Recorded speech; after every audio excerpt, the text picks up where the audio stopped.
Have you ever felt like dating apps are manipulating you? Well, I spent 6 months reporting on the Hinge algorithm, and according to what I found, you're right. A lot of people don't know that there's one giant company that controls almost every dating app.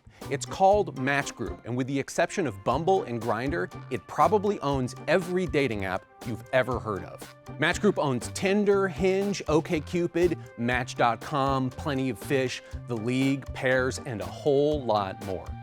The company made almost $3.2 billion last year, and 98% of that money came from subscriptions and other paid features. Think about it, we're not talking about subscriptions to a food delivery service here. It's about monetizing loneliness. Turns out, sex really does sell. So I talked to Hinge, and they said that they don't manipulate their users. A spokesperson said, "We do not withhold possible matches from users. We want our users to match with the people they're compatible with and delete our app." But it really depends on your definition of the word withhold. Let's start with your standouts. So Hinge uses AI to decide who you're most compatible with, and then it hides them in this special feed where the people are harder to contact. You can only reach out to them by sending them a rose, and you only get 1 rose per week, unless you're willing to pay for more. People talk about the best matches being trapped in rose jail. As you use the app, Hinge blasts you with messages about how they can help you find love. All you have to do is break out a credit card. After all, subscribers go on twice as many dates.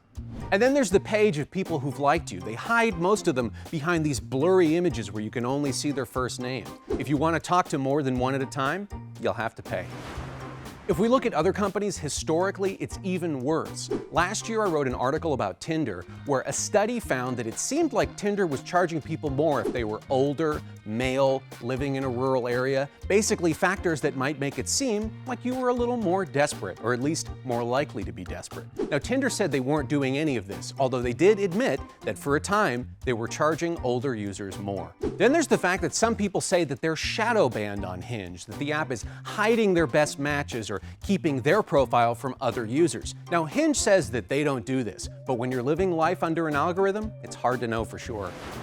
In 2019, a study found that 40% of couples in the US met on a dating app, and the number's probably even higher for younger people. Hinge wouldn't tell me how many users it has, but according to another study, almost 1 in 5 dating app users are on Hinge. Don't like it? You can just switch to another app, except, of course, almost all of them are owned by Match Group anyway.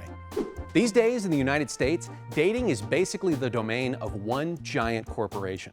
Now, if you believe what they tell you, your perfect matches are out there somewhere on the apps. But one way or another, Match Group's algorithms decide whether you get to meet. Check out more stories here on Gizmodo.com.